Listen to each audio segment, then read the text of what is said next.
Au nom du Père, et du Fils, et du Saint-Esprit. Amen. Mon Seigneur et mon Dieu, je crois de tout mon cœur que tu es ici, que tu me vois, que tu m'entends. Je t'adore à genoux devant toi. Je te demande le pardon de mes péchés et ton aide pour faire de mon mieux ce moment de prière. Marie, ma mère immaculée, Saint Joseph et mon ange gardien, intercédez pour moi. Donne-moi, Jésus, un cœur nouveau. Parole, parole, parole. Nous connaissons tous la chanson qui a été rendue célèbre, en particulier par l'interprétation de Dalida et Alain Delon, et que les ondes, les radios, rediffusent régulièrement. Parole, parole, parole. Je crois que j'ai mis la chanson dans la tête de beaucoup. Que des mots, de 20 mots, encore des mots, toujours des mots, les mêmes mots, rien que des mots, dit la chanson. Les mots que cet homme adresse ne touchent plus le cœur de cette femme. Toujours des mots, rien que des mots. Oh, il en est de même, parfois, dans la prière. Une prière peut n'être que des mots lancés en l'air, de 20 mots. Le Seigneur, dans l'Évangile aujourd'hui, dénonce précisément cela. Ne rabâchez pas comme les païens lorsque vous priez. Ils s'imaginent qu'à force de paroles, ils seront exaucés. Comment prier, alors, si nous ne pouvons pas réciter quelques mots, même les mots que Jésus nous enseigne? Un peu plus tard, d'ailleurs, dans ce même évangile, aujourd'hui, Notre Père qui es aux cieux, cette prière que nous connaissons bien, que nous récitons régulièrement, que nous sommes invités à ne pas rabâcher. Comment faire pour que, justement, ces mots adressés à Dieu ne soient pas de simples répétitions, des mots qui, au contraire, viennent du cœur, des mots qui viennent du fond du cœur. Dans notre prière, nous ne sommes pas là, en ce moment, d'ailleurs, tiens Seigneur, nous ne sommes pas là pour réciter quelque chose. Nous ne sommes pas là non plus d'ailleurs pour t'amadouer, comme Alain Delon avec Dalida. Nous sommes là, Seigneur, pour t'exprimer un amour qui vient du fond du cœur, pour entretenir avec toi une relation vivante, une relation profonde, un cœur à cœur. En fait, ces mots que nous t'adressons, Seigneur, sont ces mots qui entourent ce cœur à cœur, ou qui essayent de l'exprimer. Jésus disait à ses disciples, « Lorsque vous priez, ne rabâchez pas comme les païens, ne pas rabâcher. » Dans ce carême, Jésus, tu nous interroges sur notre prière. Pour la renouveler, nous savons d'ailleurs que ce sont souvent les 3 axes d'effort que nous faisons dans le temps du carême, en reprenant cet évangile du mercredi des cendres, la prière, la pénitence, le partage.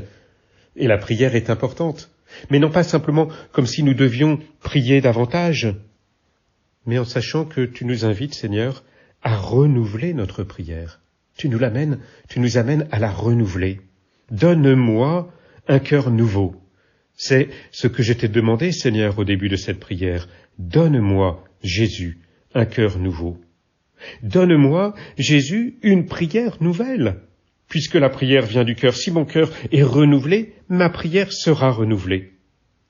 Et c'est bien cela que tu désires vivre avec nous, Seigneur. Toi, tu t'adresses à nous d'une manière toujours nouvelle. Ta parole est toujours nouvelle. Aujourd'hui encore, en recevant ton évangile, Seigneur, nous le recevons, je le reçois d'une manière encore nouvelle.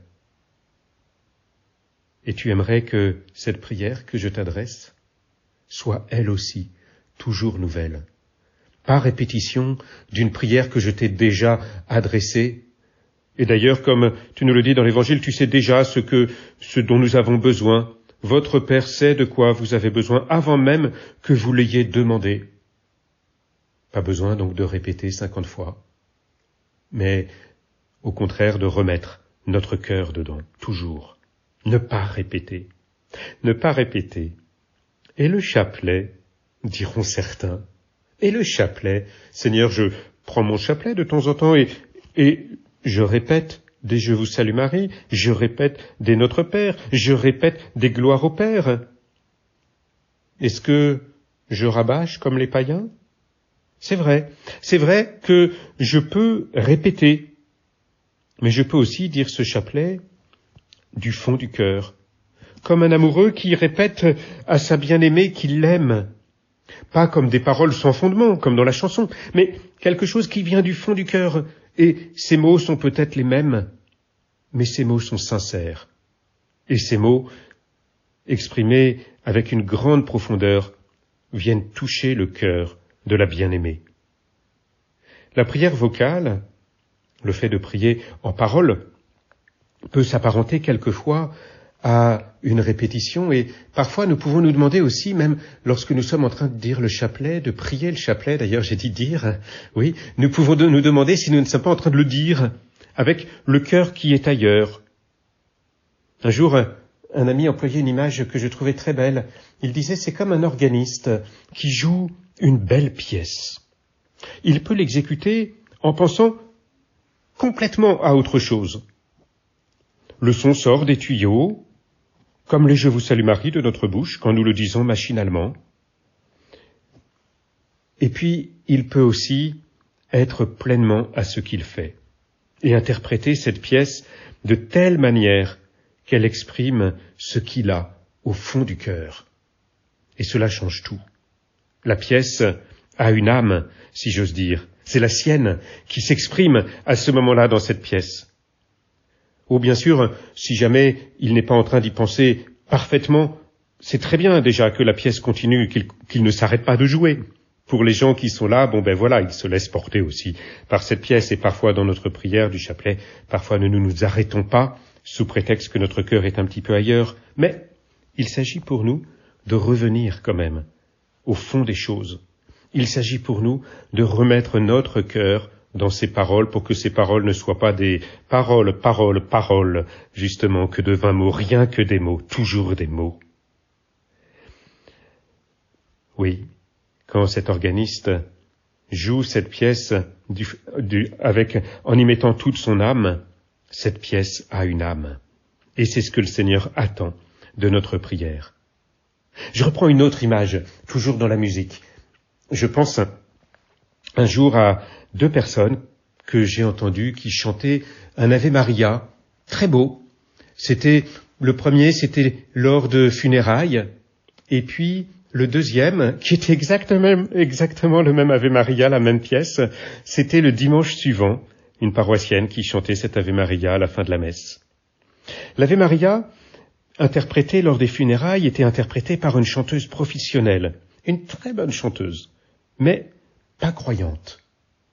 La pièce était très belle, a touché quelques personnes dans l'assistance. Mais quelques jours plus tard, c'est une personne qui a une profonde vie spirituelle, un attachement très fort à Marie, qui a chanté cet Ave Maria. Elle n'était pas professionnelle, semi-professionnelle, elle travaillait quand même bien, parce que c'est bien de travailler ses qualités pour le Seigneur. Oui, Seigneur, tu nous as donné des talents, c'est pas pour que nous les enfouissions.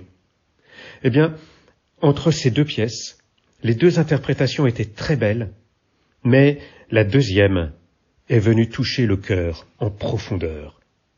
Pour toucher le cœur de Dieu, par notre prière, il ne suffit pas de répéter les plus beaux mots. Il ne suffit pas de les chanter, même si on dit que chanter, c'est prier 2 fois. Il faut surtout qu'ils viennent du fond de notre cœur, qu'ils ne soient pas que des mots, les mêmes mots, toujours des mots, mais qu'ils expriment ce qu'il y a au plus profond de notre cœur, pour permettre de vivre ce cœur à cœur avec Dieu. Ce mot qui vient du fond de notre cœur va toucher le cœur de Dieu. Oui, même le Notre Père pourrait être rabâché s'il n'était pas dit du fond du cœur. Alors, nous sommes invités, Seigneur, à aller au plus profond de notre cœur quand nous prions, quand nous entrons dans cette relation avec toi, pour que cette relation ne soit pas superficielle, que des paroles, mais qu'elle soit véritablement un cœur à cœur. Je te remercie, mon Dieu, des bonnes résolutions, des beaux désirs et des lumières que tu as semées dans mon cœur pendant ce moment de prière. je te demande de m'aider à les faire fructifier. Marie, ma mère immaculée, Saint Joseph et mon ange gardien, accompagnez-moi toujours en chemin.